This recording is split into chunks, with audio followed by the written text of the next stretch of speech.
It's early morning. Madame Kafaya comes out from within the back of the eatery singing and dancing. The benches are turned upside down, so Madame Kafaya sat down the benches and cleans them with a rag. The open eatery is made up of 4 benches. Madame Kafaya sings and dances as she sets up the open eatery for today's business. Kafaya is interrupted by a voice from backstage. Clara is the cook who works for Madame Kafaya. Madam, I don't see the palm oil. Now for where you keep her?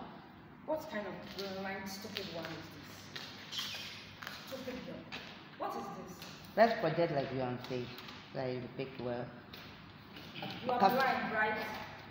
Must I be the one to do everything? Cook this food.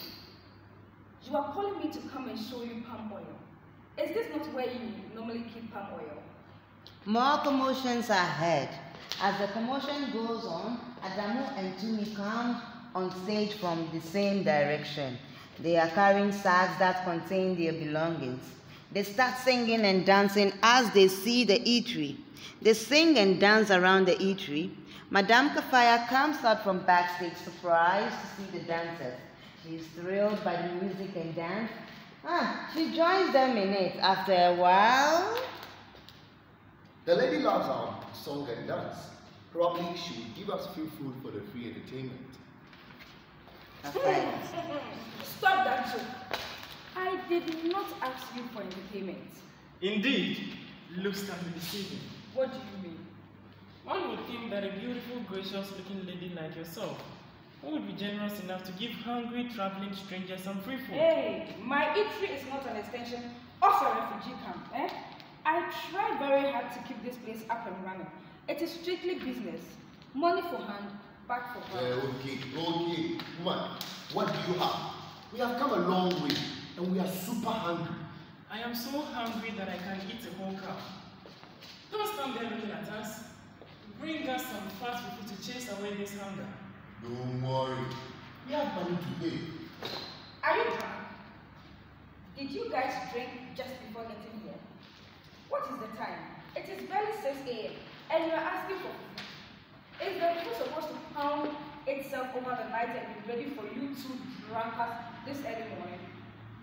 We are not drunk, please. I don't drink. Well, Tumi does.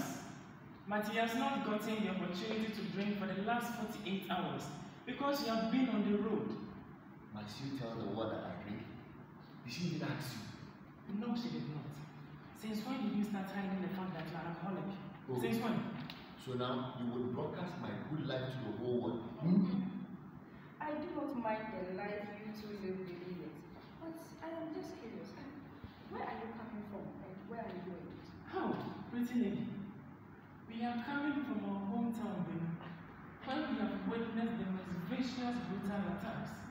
We have seen the highest level of man's inhumanity towards his fellow beings. We have seen people beg for their lives. I'm sure you have heard the story of the Berukuni attack. Yeah. Oh yes. You guys are from Berukuni. Begging for your life before dying is the worst form of death. But let us not tell you the story of death in this morning. After all, it is a long story that started months away. I am not sure we have the energy to narrate it all with this hunger. It's a lie. You can't evoke my interest and make me hungry and wondering. That would be a wicked thing to do. It's like leaving a woman hanging in a climax. Indeed. You can never judge a book by the cover. And what is that supposed to be? I thought a gorgeous like you won't want to hear stories of such goriness. But I was wrong once again. Come on. Spare me that church book cover crap thing. And see, we only heard half of such tales on the airwaves by those journalists whose words one cannot really rely on. Tell me how it really happened, and I will give you free food. Free food? Enough of the music and that. Cut straight into the story. I am sure the food will be ready by the time you are through with your story. So, where do we start? Start from anywhere. Once upon a time, the Tovanti and the Nagulani tribes cohabited in peace and harmony. One night, the staccato burst of a sound like that of a sophisticated weapon, spitting pellets of death, rattled the Tubanti village of Benukuli with definite intensity. Helter-skelter was the rhythm of the run. That women, men, children, and even animals took to their heels. The confusion was so immense because it was 3 a.m. and the cold was such that you wouldn't want to leave your blanket nor your partner's arms for anything in the world. Men forgot families and ran as fast as their legs could carry them. It was said that a man in the bid not to be last among the runners drew back his wife and pushed down his child. Oh yes, Tesaoki. He became known as Tesoki the coward when the dust settled and death became stories. Well, in his cowardice and love for dear life, he did not know he was actually running towards the Dagolani attackers. Oh! It was as if everything was silent, and it was only his scream that pierced through ears when the Dagolani attackers forced its way through his car. Yeah, that is sad. So minutes ago he was in dreamland with arms wrapped around his wife, loving me. And the next moment he is pushing her down, leaving her for the dead to save himself, but failed again. We also heard of the heroic deeds of 2 brothers who confronted the well-armed attackers only armed with firewood sticks. Oh yes, the Zoglali brothers. They attacked the attackers with firewood sticks, giving time for the rest of their family members to run to safety. Although the last their mother heard from them was their screaming and begging for their lives. She was proud of them. I think the whole village were proud of them.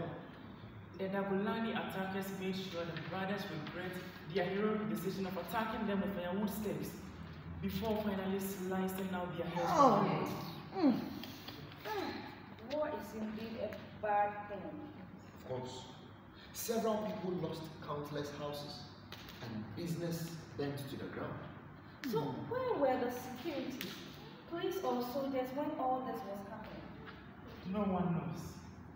In fact, the local police station was also burned down, including the Tubanti chief's palace. Hey! You know, rumor has it that the police were initially informed about the impending attacks, but they did not take it seriously. Since they were not prepared for such an attack, they simply ran away. Police running away. When the dust has settled and the sun was up, the true extent of the attack was magnificent. Such destruction all in one night. Man's cruelty towards his fellow. Another saddest incident was that of the expectant mother, whom in the course of running for her dear life delivered her baby. Of course she did not make it. But the baby was found and held. But what did the Tubanti villagers do to anger their Dagolani neighbors to that extent? Well, Tubanti and Dagolani lived harmoniously in the past. The Tubanti are majorly farmers and the Dagolani are cattle breeders. The Dagolani hold their cattle in high regards. Tampering with their cattle is like tampering with their lives. The Dagolani were said to have fallen victims of some form of attacks too in the past. So the Tubanti village attack was like a reprisal. One thing is, it all started like something insignificant. Economic needs rising and urban development started creeping into the villages. Grazing fields became scarce because structures were built on them, and farmlands increased in size. So there is less grazing field for the Dagolani cattle. That's how it understands. To complicate matters, some Tubanti elders started asking the Dagolani cattle breeders to pay for the fields their cattle usually graze on. Because normally, the Dagolani move to anywhere there is grass for their cattle to feed on. As the Tubanti began to ask for their reparation for the grazing fields, due to its increasing scarcity, some cattle breeders went in search of new free grazing grounds. So as no new grounds was immediately found, some of the cattle feed illegally on Tubanti's newly expanded farms, destroying some crops in the process. Still in line with the economic depression, some Tubanti youth were accused of attacking and stealing the breeders' cattle occasionally. So as grazing fields became an issue, the Dagolani sought to pay some Tubanti elders money to allow them graze on a particular field. Bribery. Oh, corruption. The elders won't collect the money and not give any to the owners of the field. So when the Dabulani cattle goes to graze on such field, the true owners of the field won't come along and harass them. Oh, you are. No? These developments brought about tension and distrust. All these were going on. Some cattle breeders still kept reporting cases of harassment and theft of their cattle to the Tovanti chief. But nothing seemed to be done, at least. So the Dabulani breeders stopped. By this time, things have become complex, but at least there was still a little trust. The two sides noticed the negative trend and decided to hold a meeting. A respected Tovanti elder called the meeting. Both Tovanti farmers and Dabulani elders agreed to meet and find a solution. A solution indeed. A solution was arrived at. The Dabulani elders agreed to pay a huge sum of money so that a portion of land would be given to them to graze their cattle. So just as the meeting was coming to an end, some disgruntled Tovanti youth stormed the meeting venue. The youth caught wind of the outcome of the meeting, and the elders' decision did not go well with them. They invaded the meeting ground, unleashed terror on the Dabulani elders, leaving no fewer than 7 killed. Oh. Hey, it was alleged that the dead Dabulani elders had their vital organs removed by their murderers. Hey! Yeah, I'm going home. This development is said to be a major impediment to further peace meetings between the two groups, occasioned by the suspicion of one group against the other. Both groups have been pointing accusing fingers at one another.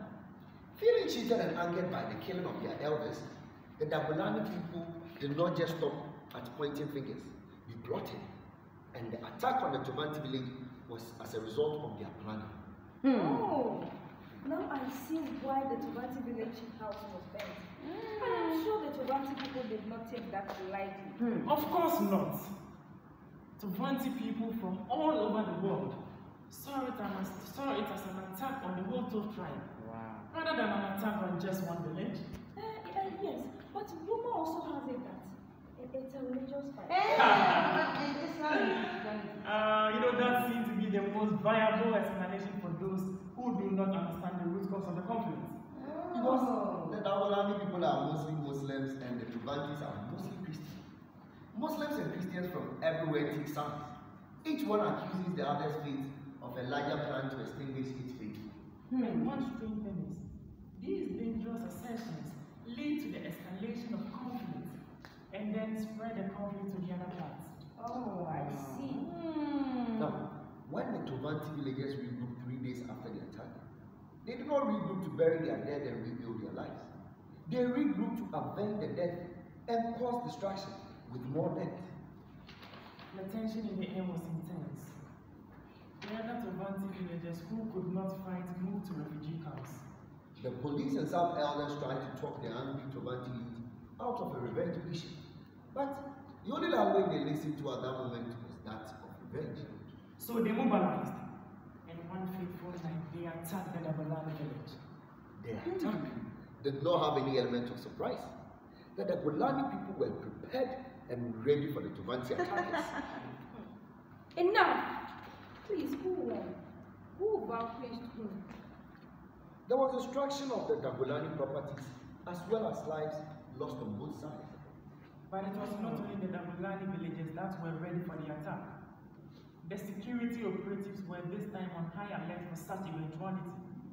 And the security operatives came in and intervened with tear gas and also shooting into the air.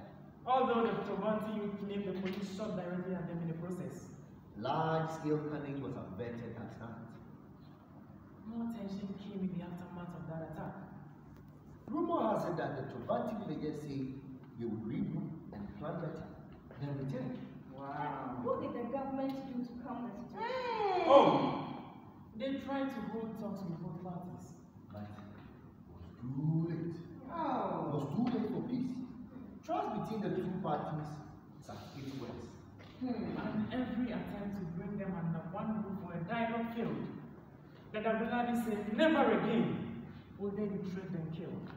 Tovanti elders say before any talk can happen, the government have to bring the perpetrators of attack on their village to book. Now both parties do have complex demands. Dabulani demanded their stolen cattle should be returned. Tovanti people demanded that someone should pay for the losses caused by the cattle that invaded their farms and destroyed crops. Wow. After all, the youth on both sides are not even ready to listen to anything the elders have to say. They just want to have a go at each other. Too late for peace. And there is constant healing there. Economic activities came to a standstill. People started leaving the area. All the Tovanti and Dabulani women and children moved to different refugee camps. We could not build under the present atmosphere. Myself and Tumi stay in the settlement located between the two warring villages. Wow. We are the center of it all. So, we decided to also move. Not to a refugee camp, but to other thriving parts of the country. You know, these refugee camps are made up of poorly built tents, poor security, poor sanitation, diseases everywhere, no school for the children. Trust me, intellectual stagnation is like the fate that before the Tovanti and Dabulani people. All because corrupt NGO keep most of the donations to themselves, leaving the refugees to fend for themselves. Corruption in Africa. Now the lives of these villagers can never be the same again. It is sad. It is very sad. People concentrate on the energy on how to attack each other and how to protect themselves, rather than how to grow as a people. Stupid madman, keep moving ahead. Don't come here. I don't have food. This is how these mad people will be coming here to harass me and my customers. Go. Go away from here. Stupid woman. How dare you call me mad? I am not mad. You ever see a madman these days? I will shoot you so you know I am a complete madman. Is that not that man in the village? That policeman? What is his name? Say my regards to my wife and my children. Papa Ewuli! Papa Ewuli! Police DPO! This is Junior and Adamu. This is the DPO of the police station at Benukili. He's a good man. Papa Ewuli, what happened to you? What are you doing here?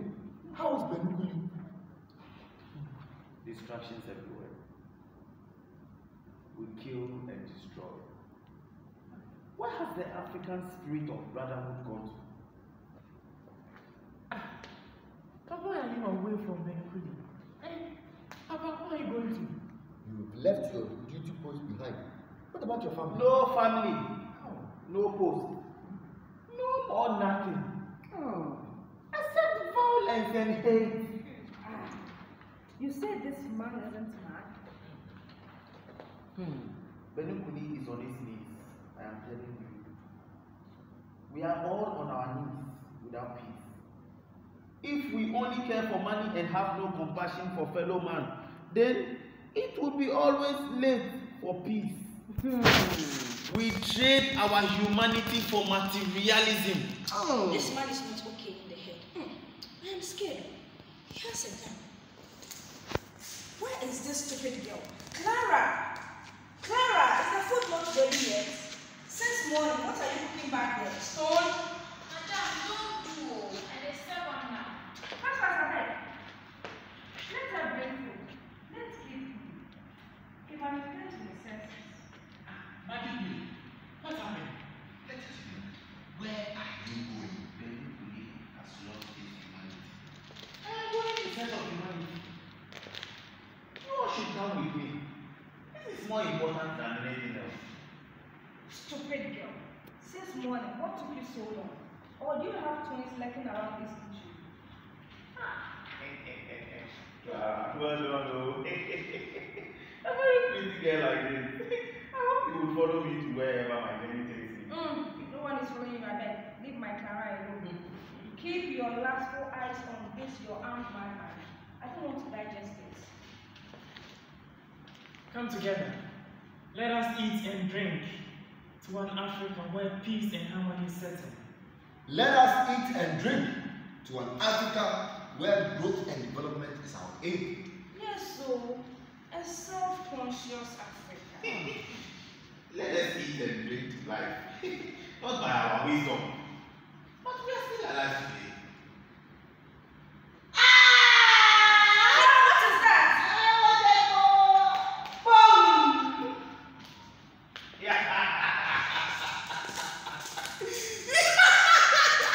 Come back, everyone. It is my gun that misfired. Put it on safety.